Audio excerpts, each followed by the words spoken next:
Ayan si boss. Boss ko yan. Diba? Andiin ko muna si boss. Ayan. Joke-joke ko lang yan siya dyan. Kung ano ba talaga ang ipapagawa niya sa akin. Ang hirap, guys. Kasi ang laki ng katawan niya. Ganyan ba kayo sa mga boss niyo?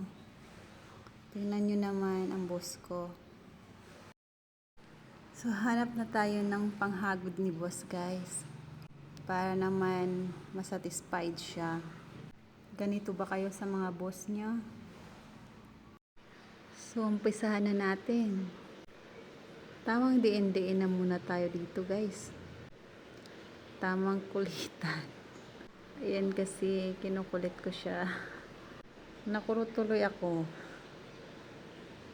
Sabi niya, bakit kasi daw may video pa? Pamassage lang naman siya. Kung mas maganda nang may ebidensya. Yan ang boss ko. Na walang hawakan doon, hawakan dito. Mahal magbayad yan. Tamang diin na ako dyan sa kanya. Para maramdaman niya yung mga haplos-haplos ko. Ang sabi niya, kinikiliti ko lang daw siya. Eh syempre naman guys, tingnan mo lang naman ang katawan niyan. Ang hirap. Ang laki ng katawan niya. Ang tigas ng katawan niya. Ang tigas ng balat niya. Kaya hindi niya talaga maramdaman yung diin ko. Kahit anong diin ko. Tingnan mo lang naman yung katawan ko sa katawan niya. Eh para lang akong bata kung humaplos sa ramdaman niya. Pinapadiinan pa niya yan ng gusto guys kasi masakit daw. Sakit niya yung likod niya. Masakit na rin yung kamay ko. Haplas lang naman yung ginagawa-gawa ko dyan. Dinidiin-diinan konti.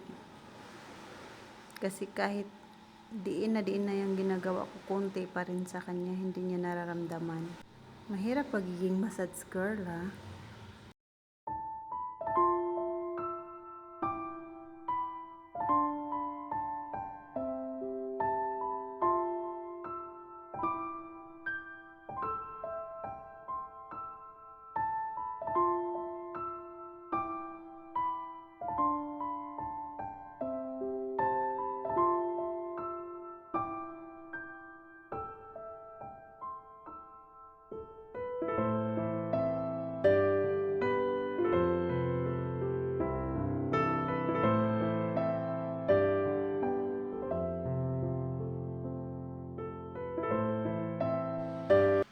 Tinayuan ko na yan guys para lang maramdaman niya yung mga hagod-hagod ko, pero parang wala man yung siya naramdaman guys.